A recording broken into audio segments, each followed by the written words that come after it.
one nation, under God, indivisible, with liberty and justice for all.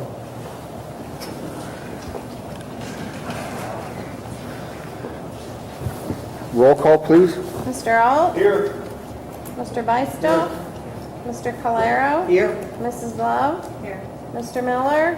Here. Mr. Polakowski? Here. Mrs. Rhodes? Mrs. Shipley? Mr. Vance? Here. Paige Weaver? Here. Davis Simon? Here. 7 present and 2 school representatives. Citizens' comments, please. Jan Kiefer.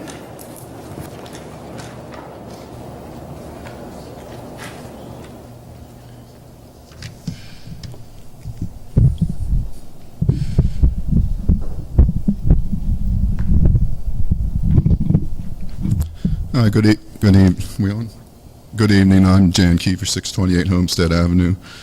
As some of you might have read in the newspaper over the weekend, Southmoreland School District is going to be home to a chemical plant on the edge of Everson Borough, and this affects the students in a lot of different ways, but primarily I would speak on the areas that I know the best, which would be the student health. And this is not a little chemical plant. It's going to be providing services for the gas hydrofracking industry primarily. That's a subject that I've watched closely, and I've spoken about 6 hours on this issue with people looking at it not from the corporate side of the view, but from the citizens and our health. And again, it's for sure it's going to be a big plant, and its limits are really scary. They can expand geographically down there. They have rail line to the Gulf Coast to bring in the hydrochloric acid, which is a big chemical needed for them, and then they'll truck it out of there. All these things are, highly regulated but poorly regulated. The industry has seen to that, and from my view. And again, we don't know what the limits are down there. Of course, they're not going to say. They told us when they moved in there 4 years ago they were doing fertilizer for farms, and we had tips way back then. So when the garbage dump came into town, the school board realized it affected not only the schools because of proximity, but because of the student health. It wasn't just a not in my backyard issue. And this chemical plant poses a lot greater risk than some of the worst case scenarios with the garbage dump. But before I finish up, with the garbage dump, we have a new generation of fill going into that garbage dump. I've worked with the watchdog groups, the local the township supervisors. It's basically an industry policing itself, and that doesn't work well with me. No, we don't have enough money to see what radioactivity comes into there. We're just taking them for their words that it's, and the DEP, of course, doesn't have the resources to do that. But back to the chemical plant, and what I'm asking you guys to do here tonight is what we really need is to see something like we saw with the garbage dump, where the staff and the students at all levels get into this and really learn the issue. Then you have to go into whether you want to learn the fracking issue and what our national energy policy is, and you can take that as long as you want. But wherever you come down on the issue, I respect that. But the issue for me is that if you don't learn the issue, you can't lead. And if you want to abstain and just stand back and let other people vote, but I would like to see you come up with a referendum immediately. Not tonight, of course, but to get behind the people who are trying to bring up awareness to help that corner of our school district. Thank you. Thank you. Thank you.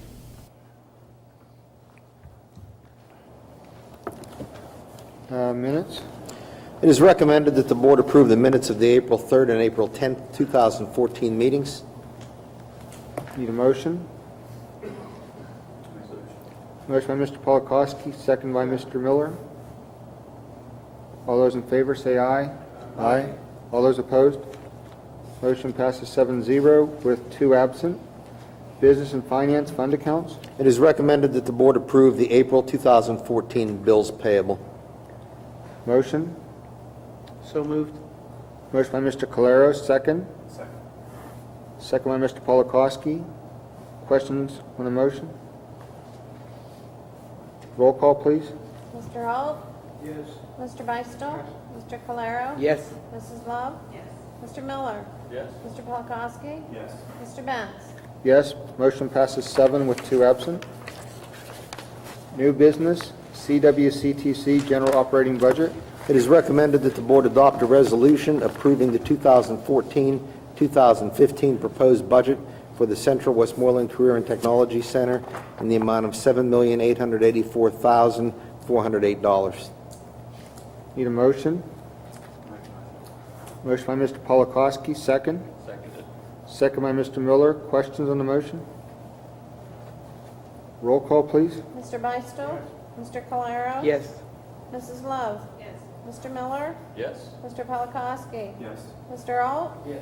Mr. Benz? Yes, motion passes 7 with 2 absent. CWCTC 2014-15 anticipation loan. It is recommended that the board adopt a resolution approving the 2014-2015 anticipation loan in the amount of $6 million with First National Bank at 0.97% fixed rate for the Central Westmoreland Career and Technology Center. Need a motion? Make a motion. Motion by Mr. Polakowski, second. Second by Mrs. Love. Questions or comments? Yeah, just a comment. As a superintendent's group, there are several of us who are superintendents of member districts, and one of the things that we're discussing for future years is that the CWCTC change its billing practices. The way the billing works now when the districts are billed, they're billed at the end of the year, and that takes care of the revenue anticipation loan. We're trying to ask them to look at ways to bill the districts a little bit differently so that the revenues are there and it's not necessary then to have a revenue anticipation loan and be paying interest to a bank, but rather having it self-funded by billing districts on a different kind of time schedule. There are a number of reasons that hasn't been able to happen, and we're trying to get the administration at CWCTC to work with the member districts to make that happen, so that perhaps this will be the last year that we need to do a tran for them. Any questions or comments? How long has that been going on, this style of revenue anticipation? Has it always been like that? Yes. As long as I've been around, yes. Anyone else? Roll call, please. Mr. Calero? Yes. Mrs. Love? Yes. Mr. Miller? Yes. Mr. Polakowski? Yes. Mr. Alt? Yes. Mr. Beistel? Yes. Mr. Benz? Yes, motion passes 7 with 2 absent. Reinstatement of the boys' 9th grade basketball program. It's recommended that the board approve the reinstatement of the boys' 9th grade basketball program for the 2014-15 school year. Motion. So be Motion by Mr. Beistel, second. Seconded. Second by Mr. Miller. Questions on the motion? Just make a comment and ask Mr. Beistel here, as chair of the athletic committee. Last week, there was really, I think everybody was really glad to hear about the numbers and the kids turning out for basketball and the program. Just the question was raised, and at least some question, in certain sports, in basketball, for example, of whether then on the varsity level, there should not be, we should give some, I suppose a way of saying it would be some consideration of whether a coach would have a cut policy regarding where you have only so much, you have one gymnasium and so many, and whether it shouldn't be competitive somewhat. So it just raised for discussion here, and maybe as a chair of the committee, you might want to look into it at some point. I don't even know, and I'd be interested in what you'd think of that or anything. My own opinion is, it's a rough opinion because of the fact I hate to see any athlete be cut, that he might be a good athlete and get cut and get discouraged.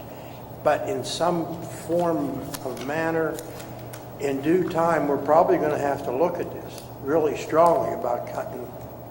There's other school districts that has it, cut policies. But right now, I think what we're trying to do is build integrity and everything else into it, and I think at this present time, it would ruin it if we had a cut policy. Because the atmosphere, the athletes and everything else. I mean, that's my opinion. That's helpful. few years ago, I heard a coach from our district, I forget who it was, give the idea of not necessarily cutting players, but having like in college where you have players that are like your players and they travel to the away games and stuff, but then you have your sort of like a lower tier where they get to be involved and they're still part of the team, but they're not quite, going to play in the game or travel to away games.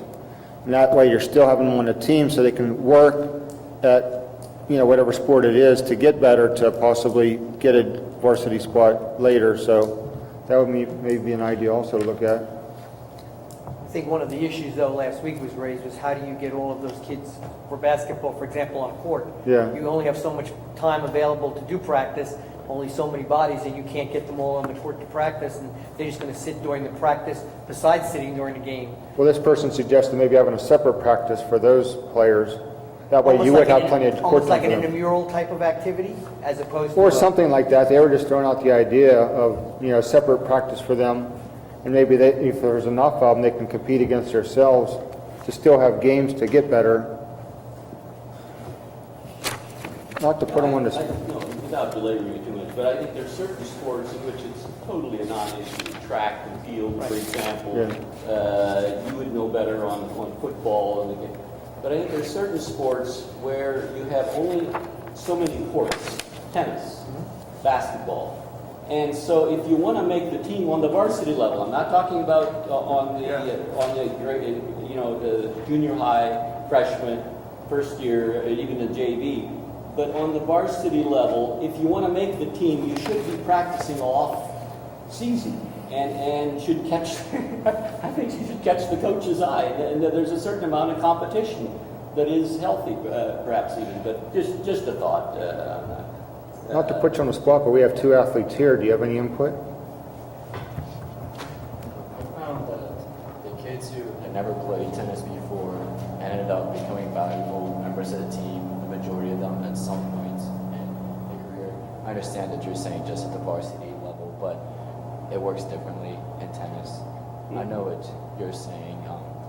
I see it as being somewhat discouraging just as a student, just how I would feel if I was told I got cut when I thought I shouldn't have, even if I should have. Yeah, and especially at the high school level too. And like how you were saying, certain sports, it is harder to fit so many kids in a gym, whereas on a soccer field or football or track, it's easier. Thank you. Thanks, guys. Roll call? Roll call, please. Mrs. Love? Yes. Mr. Miller?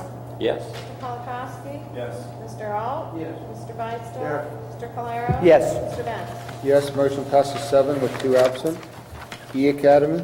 It is recommended that the board renew a one-year agreement with the Westmoreland Intermediate Unit to provide E-Academy services for the 2014-15 school year. Motion? So move. Motion by Mr. Miller, second. Second. Second by Mr. Calero. Questions on the motion?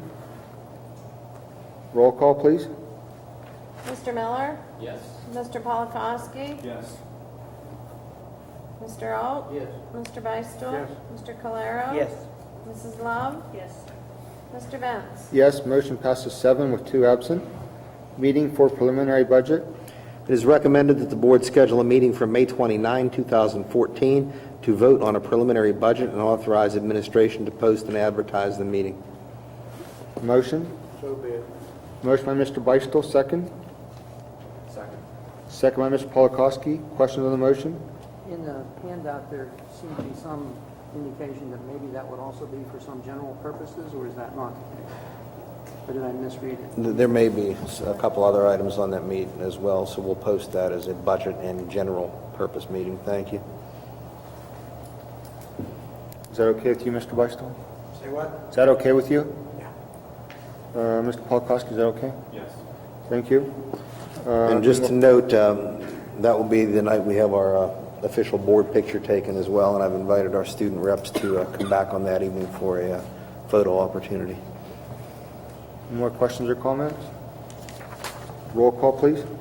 Mr. Polakowski? Yes. Mr. Alt? Yes. Mr. Beistel? Yes. Mr. Calero? Yes. Mrs. Love? Yes. Mr. Miller? Yes. Mr. Benz? Yes, motion passes 7 with 2 absent. Change of June meeting dates. It is recommended that the board approve the postponement of the June 15th planning session to June 19th and the June 12th voting meeting to June 30, and authorize administration to post and advertise the changes. Need a motion? So moved. Motion by Mr. Miller, second. Second by Mrs. Love. Questions on the motion? For those that weren't here last week, this is because we need 30 days after the May meeting to vote. And that also gives more time for information, because even if we vote on a preliminary budget, we can always change it. Which direction is it? Down. We can always come down, but we can't go up. So that gives us 30 days to fit the law. Roll call, please. You can spend more. Do you? Mr. Alt? No, I mean, you can't. Mr. Beistel? Mr. Calero? Yes. Mrs. Love? Mr. Miller? Mr. Polakowski? Mr. Benz? Yes, motion passes 7 to 2 absent. Need a motion to recess to executive session for personnel and real estate. Mrs. Love, second by Mr. Polakowski. All those in favor say aye. Motion by Mr. Miller. We need a second. Second by Mr. Beistel. All those in favor say aye. Aye. All those opposed? So, personnel, middle school head wrestling coach. It is recommended that the board employ Michael Long as the middle school head wrestling coach at the negotiated salary. Motion by Mr. Beistel, second. Second by Mr. Polakowski. Questions? Roll call, please. Mr. Beistel? Mr. Calero? Yes. Mrs. Love? Yes. Mr. Miller? Yes. Mr. Polakowski? Yes. Mr. Alt? Mr. Benz? Yes, motion passes 7 with 2 absent. Substitute van driver. It is recommended that the board approve Julie Cooper as a substitute aide to ride on a school van as needed, and the heading should say substitute van aide, not van driver. Motion by Mr. Beistel, second. Second by Mr. Miller. Questions? Roll call, please. Mr. Calero? Yes. Mrs. Love? Yes. Mr. Miller? Yes. Mr. Polakowski? Yes. Mr. Alt? Yes. Mr. Beistel? Mr. Benz? Yes, motion passes 7 with 2 absent. Student reports.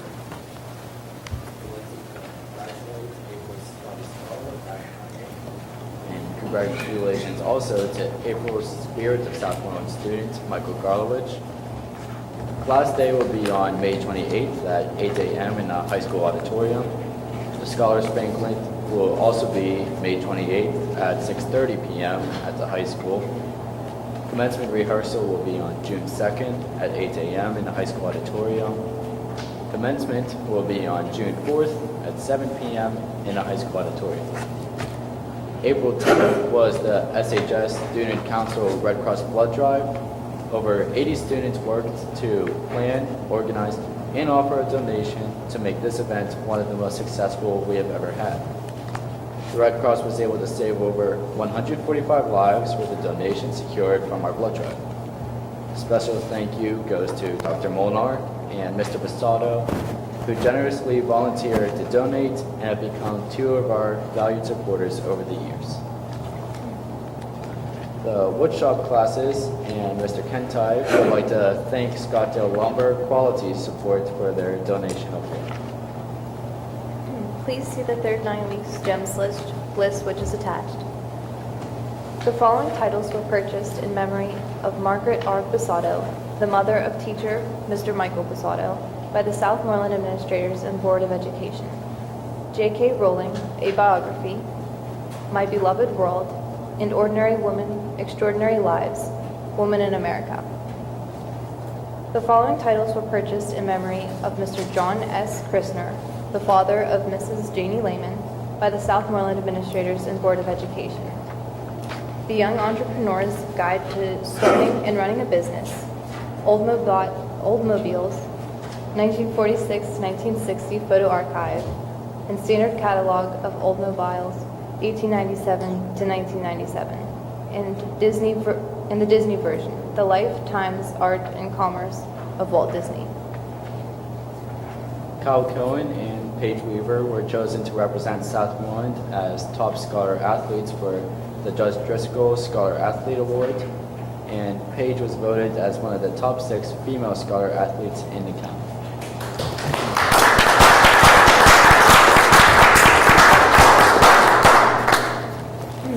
Also, congratulations to Kelsey Coons, Jessica Depta, Davis Simon, and myself for being named one of the top 50 outstanding young citizens in Westmoreland County, sponsored by the Tribune Review. And Davis was awarded the $5,000 scholarship that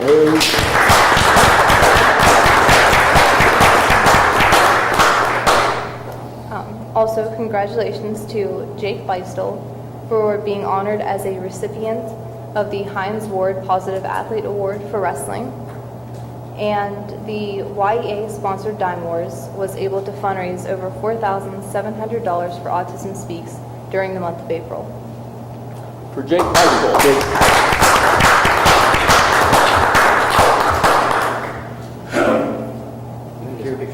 Thank you. This is just for the other board members here.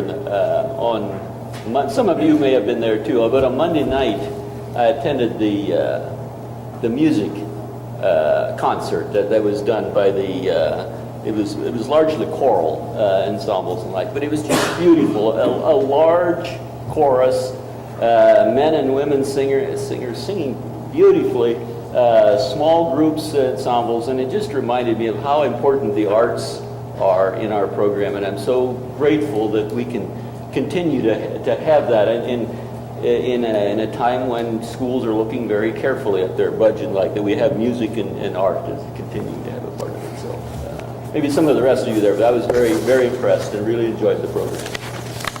Thanks. CWCTC report. Yeah, I want to recognize 2 of our students, Jimmy Miller, in the Culinary Arts Program, and Kelsey Shire, he's in cosmetology. They were awarded a student of the month. Congratulations. Great. Little update on the building project.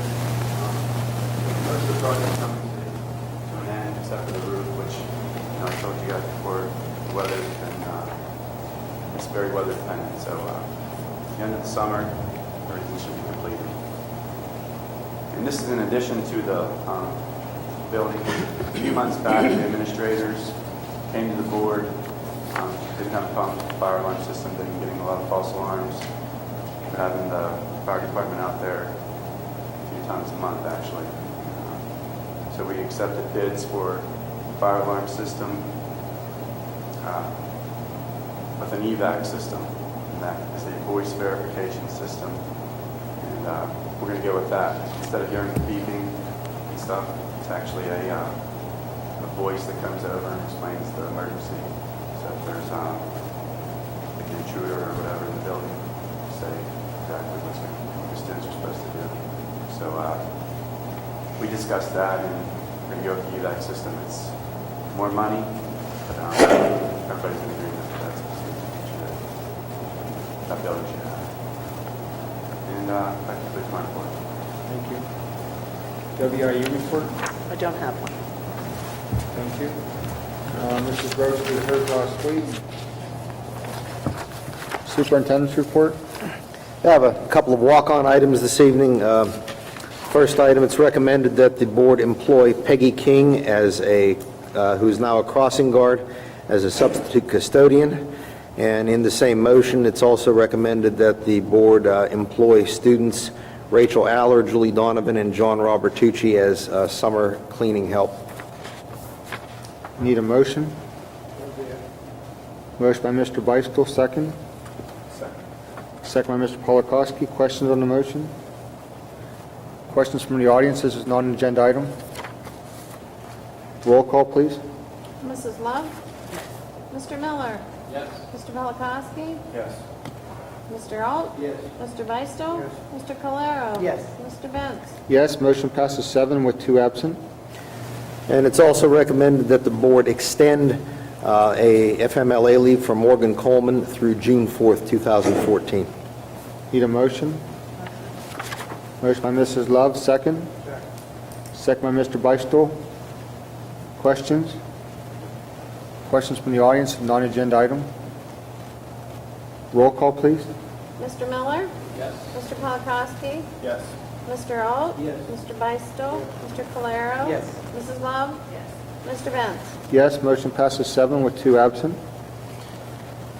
Well, now's the time when I have the privilege of congratulating and thanking our 2 student representatives who spent the year with us, so thank you. I hope that it's been both a pleasant experience for you and a learning experience as well. Paige and Davis, throughout their careers at Southmoreland, have just distinguished themselves in a variety of ways. One example would be last evening when some of us were at the National Honor Society induction, and I had the pleasure of seeing both of those 2 individuals on stage, exemplifying all of the things that National Honor Society stands for: leadership, scholarship, character, and service.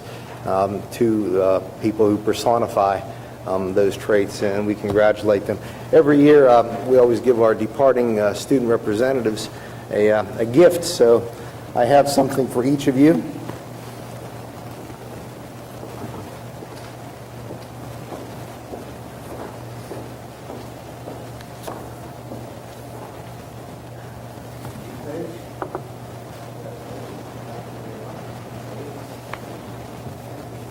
What those are, folks, is they're alarm clocks, because we want to make sure that they're up in time for their 8 o'clock classes.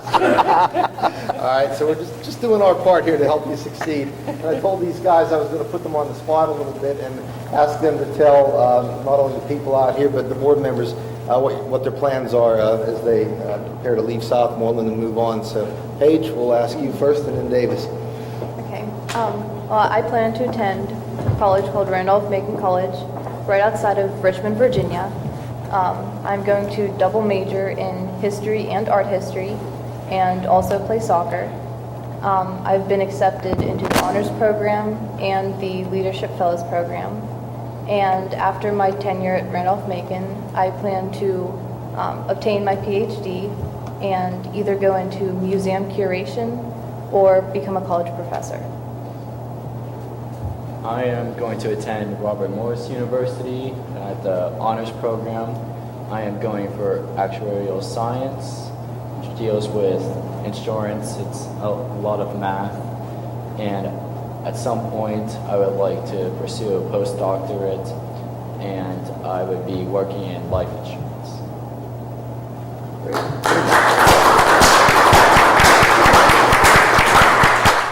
Those are very ambitious plans, and I have no doubt that you'll be very successful. So again, thank you and congratulations. Congratulations are also in order, and I think Dr. Scott mentioned this a little bit last week, but for the second time in 3 years, Southmoreland High School earned a bronze medal in the U.S. News World Report Best High Schools National Rankings. And I just wanted to give you a little bit of information about how that award is earned. The U.S. News and World Report uses a 3-step process as they're determining the best high school rankings. The first 2 steps ensure that the schools serve all of their students well, and they use performance on state proficiency tests as the benchmark. So in our case, that would either be the Keystones or the PSSAs, depending on the year that they're looking at, and henceforth it will be the Keystone exams. And for those schools that succeed at those first 2 levels, a 3rd step assesses the degree to which schools prepare students for work at the college level. So in step 1 determines whether each school's students were performing better than statistically expected for the average student in the state. They started by looking at reading and math results for all students on each state's high school proficiency tests. And then they factored in the percentage of economically disadvantaged students who statistically tend to score lower. We don't always find that here at Southmoreland, but statistically across the state and the nation that occurs. And they try to identify those schools that are performing better than statistical expectations. For schools who make it past that first step, the second step determines whether the school's least advantaged students, and that might be minority or low-income students, are performing better than average for similar students in the state. And once you get past those 2 steps, which we obviously did, they compare math and reading proficiency for disadvantaged students with statewide results. And then finally, if you get through that, The final step is college readiness performance using advanced placement or international baccalaureate test data. Here we use the advanced placement data because we don't have an IB program. I think, as Dr. Scott mentioned last week, we did get a bronze medal, and one of the areas that caused us to have a bronze medal rather than a silver or gold is step 3, our advanced placement enrollments and results. We're making a concerted effort at our high school to increase our enrollments in advanced placement courses, to increase our test participation, and to increase the number of students who are getting 3s and 4s on their AP results. So I hope to be able to sit here in a year or two and not tell you that we're a bronze medal school, but rather we're a silver or gold medal school. So that's the U.S. News and World Report. I sent you copies a couple of weeks ago of the Pittsburgh Business Times. So the entire district did very well in terms of its Pittsburgh Business Times rankings, and I wanted to talk to you a little bit about that. Last year, you might remember that we were the second most overachieving district out of 105 districts in western Pennsylvania, and we were the 8th most overachieving out of 500 in the Commonwealth. Well, this year we're pretty excited because we're the top overachieving district out of 105 in our region, and we are the 4th most overachieving district in the Commonwealth. And I'm not going to go into the entire formula with you tonight about how those overachieving ranks are developed, but I will tell you that they're very similar to Step 1 and Step 2 that I just described for you in the U.S. News and World Report. So we're quite proud of that. And the other thing we're very proud of in the Western Pennsylvania region, Southmoreland had the largest performance increase of any school district over the last 5-year period from 2009 to 2014. On the overall honor roll, now this isn't the overachieving rank, but the overall rankings in terms of how your school is performing compared to other schools in the region, 105 schools. In 2009, we were ranked number 61 out of 105. So that put us a little bit below the middle. By 2014, our ranking rose 31 places to number 30. So we're very, very proud of that in terms of our regional performance. And on the statewide honor roll ranking, in 2013, we were 129. In 2014, this year, we were number 122 out of 500 districts. That puts us at about the 76th percentile, or in the top 24% of schools across the state in terms of our performance on standardized tests, PSSAs, Keystones, and so forth. So we're quite excited about that. And just to break that down a little bit for you by grade level, grade 11 out of 112 schools in the region, high schools, grade 11, we were number 65. In grade 8, out of 135 8th grades, we were number 34 out of 135, and that was the same as we were last year. However, in grade 7, we ranked 27 out of 137, and that's up from last year when we were 43 out of 137, so we had a significant improvement there. Our grade 6, this year we were 43rd out of 188 6th grades in the region. Last year we were number 59, so again, a significant jump. Grade 5, there were 252 schools with grade 5 representation, and out of that 252, we were number 50 this year. Last year we were 73, another improvement. Grade 4, 283 schools had grade 4 measured, and out of 283 schools, our grade 4 was number 37 in the region. Last year we were number 46, and finally grade 3, 297 schools that had grade 3 that were measured. This year we were 64th, which was an improvement over last year when we were 72. So as you can see, I think Southmoreland is a school district whose star is on the rise. We're proud of that. We're proud of the work that our teachers do here on a daily basis. We're proud of the support that we get from parents in the community and the board. We're proud of what our students do, most especially. So I wanted to report that bit of good news to you, and that concludes my report this evening. Thank you. Solicitor's report? Just briefly to, outline what's going to be happening tomorrow. Tomorrow night at 6 o'clock, as advertised, the school board will have an auction of the former administration building located at 609 Parker Avenue. And included with the building is a parcel of ground which is about 183 and some fraction feet by 220 feet. It would include the entire paved area in the back and also some of the hillside that is in the back of the old administration building. Because the school board chose to do it with a reserve rather than without a reserve, the school board will be convening there at 6 o'clock. And so there should be a roll call to make sure that we have a quorum present, and then recess. And the auctioneer will conduct an auction. And depending upon whether or not the bidders reach the reserve, there will be different scenarios. So it will be important to have a quorum of the school board present tomorrow night, and hopefully we'll have good weather so that we can have a successful proceeding. The procedure which the auctioneer will be following is that once the bidding has slowed up and there's really no more activity, he will call a recess or a timeout, and then the school board will be considering the number depending upon whether or not it has reached the reserve or not reached the reserve. If it has not reached the reserve, then the school board will have to make a decision as to whether to, quote, sell the property, close quote. Even though they make that decision, the auctioneer can then still continue to invite more bidding, but if there isn't any more, and the school board has made that decision to sell the property, then the previous highest bidder would be awarded the bid.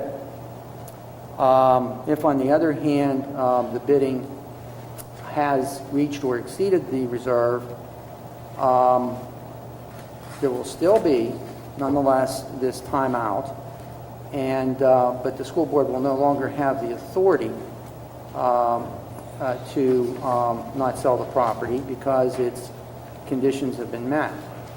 But nonetheless, there'll still be a timeout. Now, there's a reason for that, a kind of a strategy reason, which the auctioneer explained to me. I was asking him about this. And the idea here is to give the bidders present the chance, and also to be applying a little bit of pressure in a way for them to go and talk, to make phone calls or whatever, to see if, even though they may have set some kind of a limit, if they want to exceed it and still go a couple of more rounds with it. And also to try to gin up some final interest that way. So it should be an interesting evening, and that concludes my report for tonight on that. And I'm not going to be reporting on anything else tonight, but later this month and next month there will be other things I'll be reporting to the school board on that may be partially in executive session or may be public matters. And that's going to conclude my report for tonight. Thank you. Any citizens' comments? Anything from any other board members? Just to announce the committee that Dr. Molnar requested for the non-affiliated contract to go over. The committee is Mr. Benz is the chairman, Mrs. Shipley, Mrs. Love, and Mr. Calero. So, do you want to get together tonight to set a date, or? Well, let's wait till the other two are here, till Cheryl's here. Okay, so need a motion to adjourn to executive session for personnel. Motion by Mr. Beistel, second. Second. Second by Mr. Calero. All those in favor say aye. Aye. All those opposed? Thank you.